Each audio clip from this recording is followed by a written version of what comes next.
వరకు 22 రాష్ట్రాల్లో కమల వికాసం. పార్లమెంట్లో 2 సీట్ల నుంచి ఒక శక్తిగా ఎదిగిన తీరు. 47 ఏళ్ల పోరాటంలో చారిత్రాత్మక విజయాలెన్నో. హాయ్ హలో నమస్తే, వెల్కమ్ టు సౌత్ న్యూస్. నేను లావణ్య. ఒకనాడు 2 ఎంపీ స్థానాలతో పార్లమెంటులో అడుగుపెట్టిన భారతీయ జనతా పార్టీ నేడు 22 రాష్ట్రాల్లో తన అధికారాన్ని విస్తరించింది.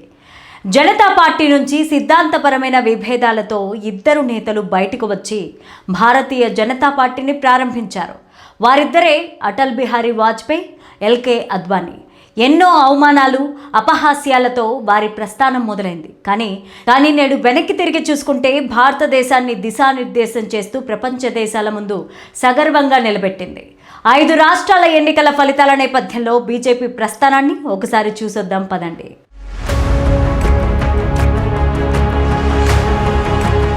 భారతదేశ రాజకీయాల్లో 1980వ సంవత్సరానికి ఒక ప్రత్యేకత ఉంది.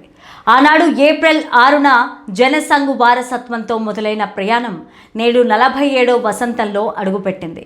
1984లో జరిగిన ఎన్నికల్లో కేవలం 2 సీట్లతో పార్లమెంటులో అడుగుపెట్టిన ప్రయాణం నేడు 22 రాష్ట్రాల్లో తమ అధికారాన్ని విస్తరించింది. ఆనాడు గెలిచిన 2 ఎంపీలు ఎవరంటే గుజరాత్లోని మెహన్సా నుంచి ఏకే పాటిల్, ఉమ్మడి ఆంధ్రప్రదేశ్ రాష్ట్రం నుంచి చందుపట్ల జంగారెడ్డి విజయం సాధించి రికార్డుకెక్కారు.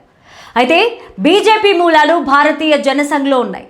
ఆనాడు 1951లో దీనిని శ్యామ్ ప్రసాద్ ముఖర్జీ స్థాపించారు. నాటి నుంచే ఇది హిందుత్వ భావజాలంతో పనిచేసింది. అనంతరం 1977లో ఎమర్జెన్సీ తర్వాత జనతా ప్రభుత్వం ఏర్పడింది. అక్కడ సిద్ధాంతపరమైన విభేదాలతో 1980లో భారతీయ జనతా పార్టీ ఏర్పడింది. ఆనాటి తొలితరం నేతలుగా అటల్ బిహారీ వాజ్పేయి, ఎల్కే అద్వానీ ముందుండి పార్టీని నడిపించారు. అదే నేడు ఇంతెంతై వటుడింతై అన్నట్టుగా ఎవరూ ఊహించినంత ఎత్తుకి ఎదిగిపోయింది.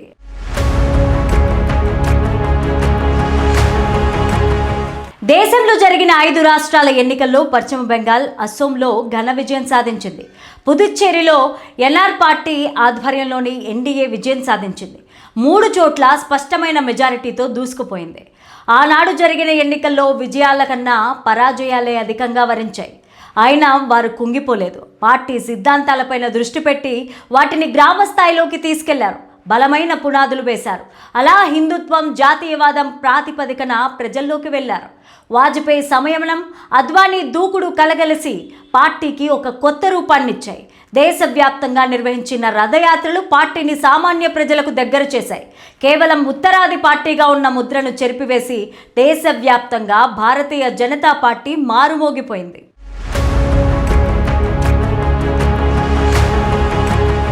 1990 దశకంలో రామ జన్మభూమి ఉద్యమం బీజేపీకి పెద్ద టర్నింగ్ పాయింట్ అని చెప్పాలి.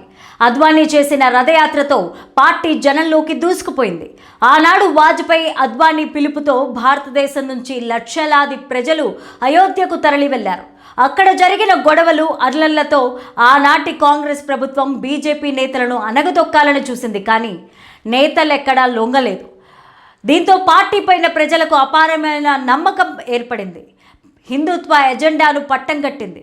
అలా 1996లో బీజేపీ నుంచి తొలిసారి వాజ్పేయి ప్రధానిగా బాధ్యతలు చేపట్టారు. ఆనాడు కేవలం 13 రోజులు మాత్రమే అధికారంలో ఉన్నారు. కానీ దేశ ప్రయోజనాలే ముఖ్యమని చేసిన ప్రసంగం ఎంతో మందిని ఉత్తేజపరుతులుగా చేసింది. అంతకుముందు 1989లో నేషనల్ ఫ్రంట్కు బయట నుంచి బీజేపీ మద్దతిచ్చింది. ఆ తర్వాత 1998లో సొంతగా నేషనల్ డెమోక్రటిక్ అలయన్స్ పేరుతో ఎన్డీఏ కూటమిని ఏర్పాటు చేసింది. నేటికి అదే కంటిన్యూ అవుతోంది.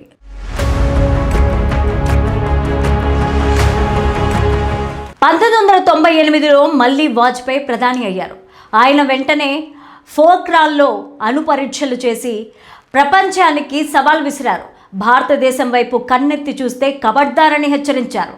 ఆ తర్వాత జాతీయ రహదారుల అభివృద్ధి పేరుతో భారతదేశానికి వన్నె తీసుకొచ్చారు. ప్రగతిని వేగం చేశారు.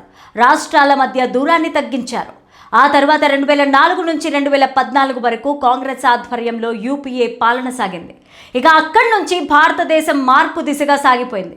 అదే 2014 నుంచి మోదీ యుగం మొదలైంది. 2 సార్వత్రిక ఎన్నికల్లో స్పష్టమైన మెజారిటీ తెచ్చుకొని విప్లవాత్మకమైన నిర్ణయాలతో దేశాన్ని అభివృద్ధి పదంలో ముందుకు నడిపించారు. ముఖ్యంగా ఆర్టికల్ 370 రద్దు, నోట్ల రద్దు, జీఎస్టీ అమలు ఎన్నింటినో చేశారు. ఇలా విప్లవాత్మకమైన నిర్ణయాలతో దేశంలో ప్రధాన రాజకీయ శక్తిగా బీజేపీ ఎదిగింది. ప్రస్తుతం 22 రాష్ట్రాల్లో అధికారంలో ఉంది. హిందుత్వం, అభివృద్ధి, జాతీయత ప్రధాన అజెండాలుగా ముందుకు సాగిపోతోంది.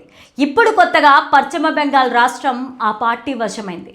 అస్సాంను నిలబెట్టుకుంది. ఇది భారత రాజకీయాల్లో ఒక అసాధారణమైన వృద్ధి రేటును సూచిస్తోంది. పార్టీ ఎదుగుదలలో నాయకత్వం పోషించిన పాత్ర అమోఘం. అటల్ బిహారీ వాజ్పేయి నుంచి నరేంద్ర మోదీ వరకు నాయకులు పార్టీని అంచెలంచెలుగా నడిపించారు. గుజరాత్ ముఖ్యమంత్రిగా సుదీర్ఘ అనుభవం ఉన్న నరేంద్ర మోదీ నేడు భారత ప్రధానిగా 8,955 రోజులకు పైగా ప్రజా జీవితంలో రికార్డు క్రియేట్ చేశారు. పార్టీని ఒక ఎన్నికల యంత్రంలా మార్చుకోవడంలో అమిత్ షా వంటి వ్యూహకర్తల పాత్ర కూడా ఎంతో ఉంది.